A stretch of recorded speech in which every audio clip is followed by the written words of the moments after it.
इतने तेजस्वी लोग हैं हमारे पास। अगला आरोप भी आप पे जो लगा है वो विज्ञान से जुड़ा लगा। जरा आरोप क्या लगा है वो दिखा दे हम महाराज जी को। आरोप लगा आपके ऊपर कि साइंस से आप खुद को बड़ा मानते हैं। क्यों? उसको प्रमाण देते हैं। पहले सुन लीजिए, आप ही का कहा हुआ है, एक बार वो आपको सुना देते हैं, फिर मैं उस पर प्रश्न दोहराऊंगा। सुनाइए जरा।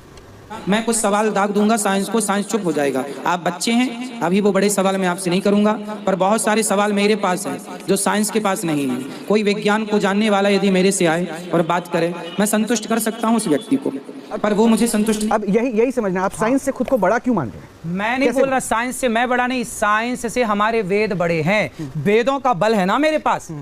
अंगद जी लंका गए, पांव रख दिया, है किसी में हिम्मत तो हिलाओ। ये अंगद का बल थोड़ी था, ये तो राम जी का बल था। मैं जो बोलता हूँ कि मेरा बल थोड़ी, मेरे वेदों का बल है, मेरे पुराणों का बल है, मेरे गुरुजनों का बल है, मेरा आध्यात्म का बल है। मैं उस बल से साइंस को चुनौती दे सकता हूँ। साइंस बहुत अच्छा है, मैं भी साइंस का प्रयोग करता हूँ। गाड़ी घोड़े पे मैं भी चलता हूँ, एरोप्लेन में मुझे भी आना जाना पड़ता है। साइंस आज है, पहले नहीं था। मैं केवल इस बात का खंडन करता हूँ कि साइंस ये ना समझ ले कि मैं ही भगवान हूँ।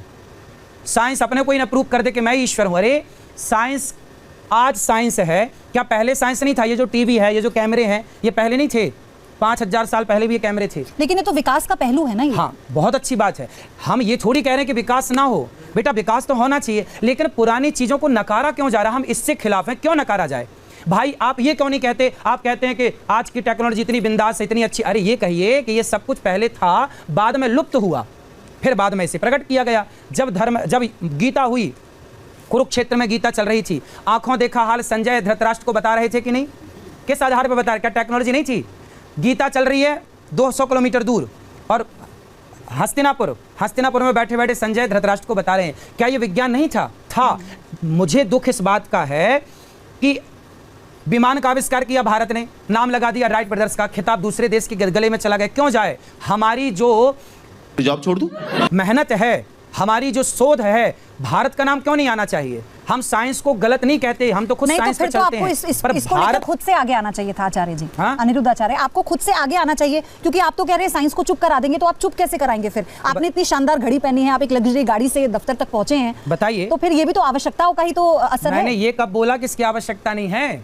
मैं ये नहीं बोल रहा हूँ कि आवश्यकता नहीं, मैं ये बोल रहा हूँ जो भारत को नकारा जाता है।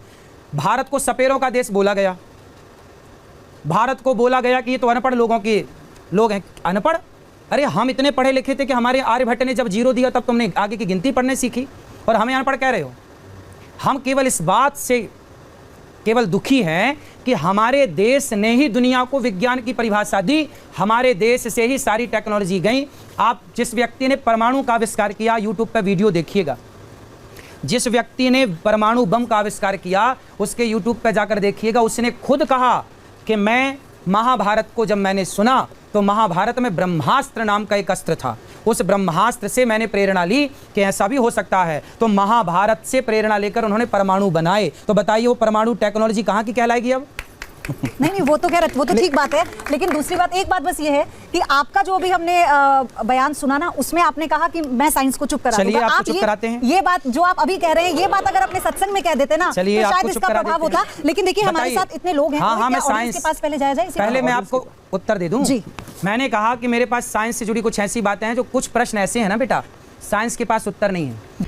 मुझे कुछ दिखाई नहीं जी, आज गैलेक्सी आकाश गंगा तक साइंस पहुंची है, क्या सब तक पहुंच गई? सारा शोध कर लिया, सारा रिसर्च कर लिया, पर हमारे यहाँ तो कह दिया युग सहस्त्र योजन पर भानु। तुलसीदास जी ने पहले ही सूर्य से पृथ्वी की दूरी बता दी, विज्ञान ने तो आज बताई। हमारे यहाँ तो कह दिया ब्रह्मा मुरारिश त्रिपुरांतकारी भानु शशि भूमि सुतो बुधश्च गुरुश्च शुक्र शनि राहु केतवः। हमारे यहाँ नवग्रह की पहले से बात कह दी गई, तुम आज ग्रह ढूंढ के ला रहे हो। चलो, आप जिंदा हैं? हाँ या ना? बिल्कुल। अब ये बताइए आप जिंदा हैं किसके बल पर? साइंस क्या कहता है कि आपके शरीर में कौन सा क्या है कि आप जिंदा हैं? मैं हष्ट पुष्ट हूँ? नहीं, आपका दिल, आपका हृदय, हार्ट जो है ना वो काम कर रहा है। आपका हार्ट काम करता है तो आप एक्टिव हैं, आप जिंदा हैं। अच्छा ये बताइए, आप मानते हैं ना कि हार्ट के कारण पूरा शरीर एक्टिव है? हार्ट यदि चला जाए तो मर जाएगा आदमी। हार्ट अटैक क्या है? हार्ट काम करना बंद कर दे। अरे हार्ट काम करता है तो शरीर एक्टिव है। अब आप बताइए कि जब हार्ट काम करता है तो शरीर जिंदा है, तो हार्ट किसकी शक्ति, किसके बल से काम करता है? हार्ट की शक्ति से तो शरीर काम करता है। अब हार्ट को एनर्जी कहाँ से मिलती है आप बताइए?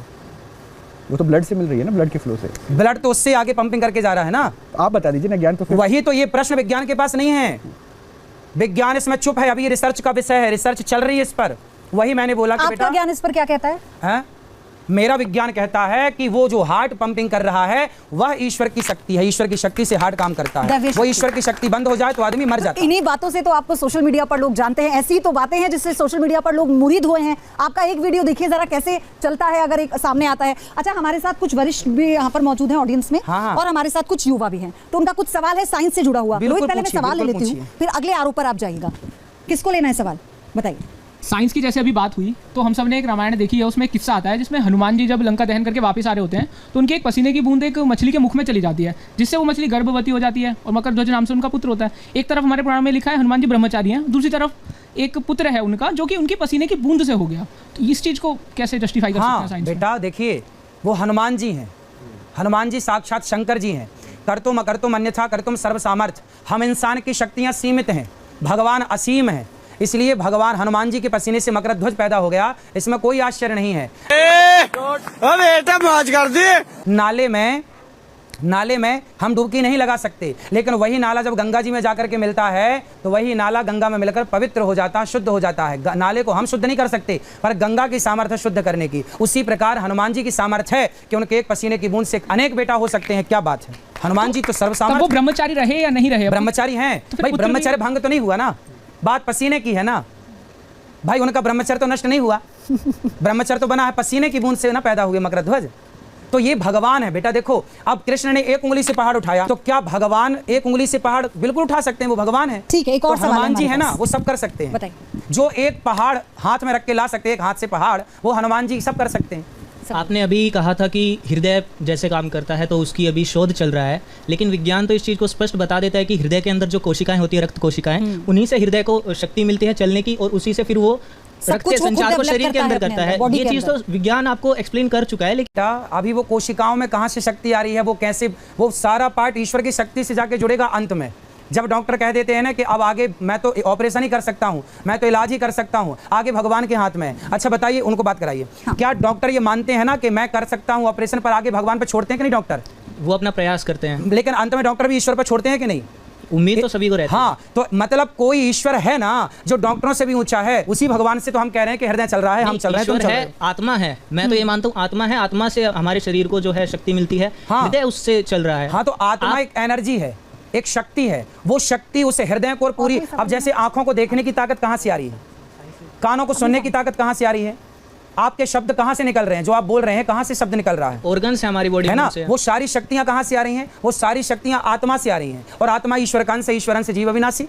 तो वो कुल मिला के जब घूम फिर के जाओगे, कान यहाँ से पकड़ो, यहाँ से वो आएगा ईश्वर की। लेकिन इससे एक बात तो मुझे समझ में आती है कि आप फिर साइंस के साथ, विज्ञान के साथ एक बड़ा योगदान दे सकते हैं, क्योंकि आप जिस तरह से बात कर रहे हैं तो हमारे वैज्ञानिकों को मदद मिलेगी। आपको नहीं लगता कि आपका सहयोग बहुत जरूरी है? वेद पढ़े वैज्ञानिक तो अपने आप उनको मदद मिल जाएगी। अपना सवाल लीजिए। मैं आचार्य जी के साथ हूँ। साइंस भी गॉड पार्टिकल को मान चुका है। हाँ, आज इलेक्ट्रॉन प्रोटॉन तो लोग पढ़ते हैं कि इसमें इतने इलेक्ट्रॉन इतने प्रोटॉन, अब इलेक्ट्रॉन के अंदर क्या है, तो गॉड पार्टिकल वो एक्सेप्ट कर चुके कि गॉड पार्टिकल है। सनातन पहले से करता है कण कण में भगवान है, अब साइंस भी कहता है हर कण में भगवान है। वो उनकी समझ में नहीं आया, बट दे एक्सेप्टेड कि गॉड पार्टिकल है। दूसरी बात हो रही थी गाय की। मैं बताता हूँ, गाय के ऊपर पूरा शोध हो रहा है। 200 करोड़ का एक केंद्र खुल चुका है मथुरा में, जो संघ के साथ खुला है। उन्होंने प्रूव कर दिया है, अगर आप गाय को जहर खिलाते हो तो जहर दूध में नहीं आता, जहर पेशाब में भी नहीं आता, जहर जो है उसके गोबर में भी नहीं आता, वो सारा उसके गले में एकत्रित हो जाता है। ये 6 महीने का शोध हो चुका है। अब उसके हर चीज़ के ऊपर शोध होकर के हमारे सामने आ रहा है। गाय के ऊपर हमारी शोध नहीं हुई। गाय का जो कुबड़, गाय का मतलब या दूसरी गाय नहीं है, मेरी गाय का मतलब है देसी गाय, जिसका कुबड़ होता है। वो उस कुबड़ का डायरेक्ट कनेक्शन है सन के साथ। अगर हमारे घर पे गाय है और मैं बीमार हूँ और मैं रोज गाय को कहता हूँ, अगर हाथ लगाता हूँ, मेरे अंदर क्या बीमारी है ये गाय सेंस करती है, और वैसा ही घास वो चर के आती है। जो हम देसी गाय के दूध और घी की बात करते हैं।